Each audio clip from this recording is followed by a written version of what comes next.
Pemirsa, untuk mendukung program pemerintah dalam upaya percepatan vaksinasi nasional, Polres Lok Semawe bersama stakeholder menyediakan berbagai hadiah untuk menarik minat masyarakat menjalani vaksin.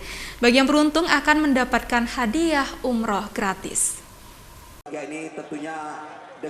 Kepolisian Republik Indonesia, Polres Lok Semawe bersama stakeholder berupaya memberi rangsangan kepada warga melalui berbagai macam hadiah agar menjalani vaksin. Tidak tanggung-tanggung, Polres Lok Semawe menyediakan hadiah umroh bagi warga yang ikut vaksinasi. Selain itu, mereka juga mendapatkan bantuan sembako usai divaksin. Hadiah umrah gratis disediakan untuk 10 orang dan nantinya akan diundi di akhir Desember tahun 2021.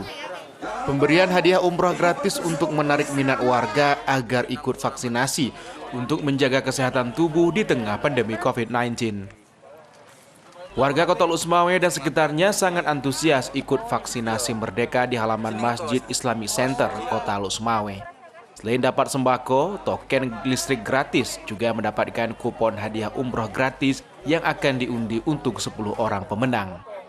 Kapolres Lok Semawe AKBP Eko Hartanto mengatakan akan terus meningkatkan capaian target pemerintah dengan program vaksinasi merdeka dan menargetkan 1.000 warga ikut vaksin dalam 1 hari.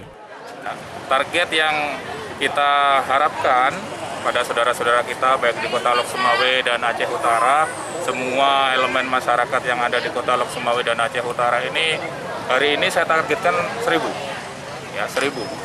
Kami siapkan untuk vaksinasi hari ini ada paket umroh gratis ya untuk masyarakat. Ini sudah berlaku seminggu yang lalu. Nanti kami undi sekitar akhir Desember. Ya. Salah seorang warga, Basri Husin, menyebutkan vaksin sebagai upaya untuk mencegah terpaparnya COVID-19. Menurut Basri, setelah mendapatkan vaksin, kondisi badan tidak menimbulkan efek negatif. Ya, rasa di kondisi badan saya itu tambah sehat. Untuk hari ini, Pak, ini vaksinnya yang pertama? Yang pertama.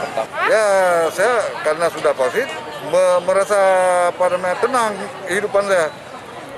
Dari Lok Semawe, Armia Jamil, Didik Ardiansyah, iNews melaporkan.